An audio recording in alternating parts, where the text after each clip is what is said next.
Video review.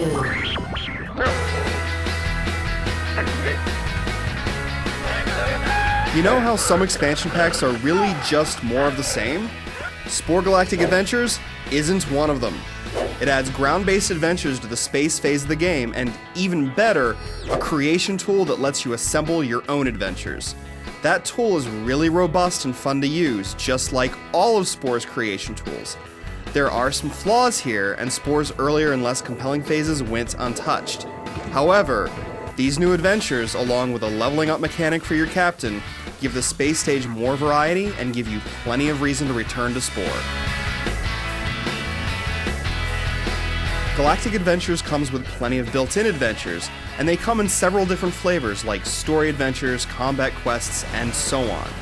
During the space phase, you'll now be given missions to beam down onto a planet and perform the adventure. You can also play them outside of the phase if you like as standalone adventures. These adventures are mechanically like the creature phase of the game, so you'll have your social and combat abilities and move about the planet in the same way. However, you'll have multiple goals to complete, like talking to characters, fighting creatures, fetching items, protecting creatures, and so on. They don't take long to complete. Because they're limited to 8 acts, it might take 10 or 12 minutes to complete the lengthiest ones. Because adventures can use any built-in or user-created content, from buildings to creatures to vehicles, they offer a surprising amount of visual and gameplay variety. Some of the built-in adventures have you discovering how a bill becomes a law, and getting a band back together for a big concert. But perhaps you have your own idea for an adventure. If so, you can use the adventure creator to make your own. Describing everything you can do would take a long time, but you can use your own creatures in it or download anyone else's, assign dialogue, terraform the planet, add special effects, set creature behavior.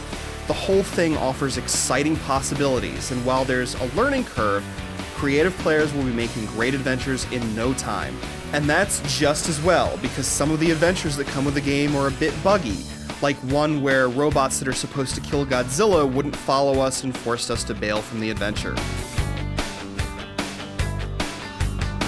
So let me give you a personal example of what you can do.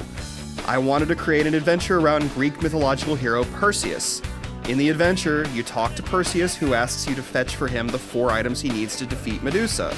I created 4 different areas and populated them with creatures to fight and other inhabitants. There's a swamp with furies, a graveyard with demons, an enchanted forest with minotaurs, and a crystal village with harpies. After you complete each mission, Perseus sends you for the next item.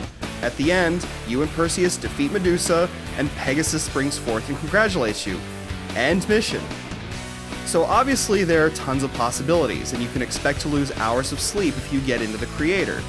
There are some drawbacks though. You can't get too intricate or the complexity meter may fill up and you won't be able to add any more items or effects to the adventure.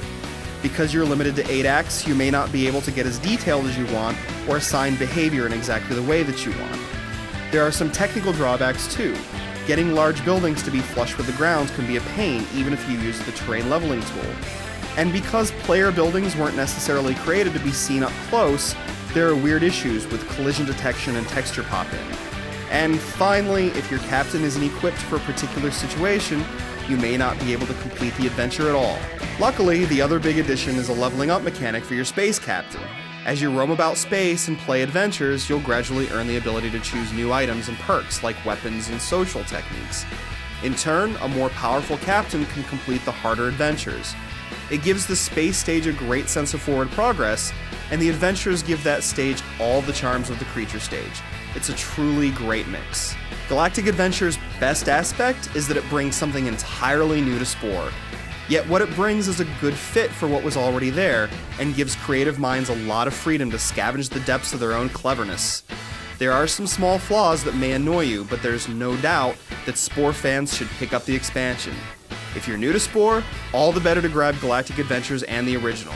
Assuming, of course, that you like having fun and you like expressing your creative side.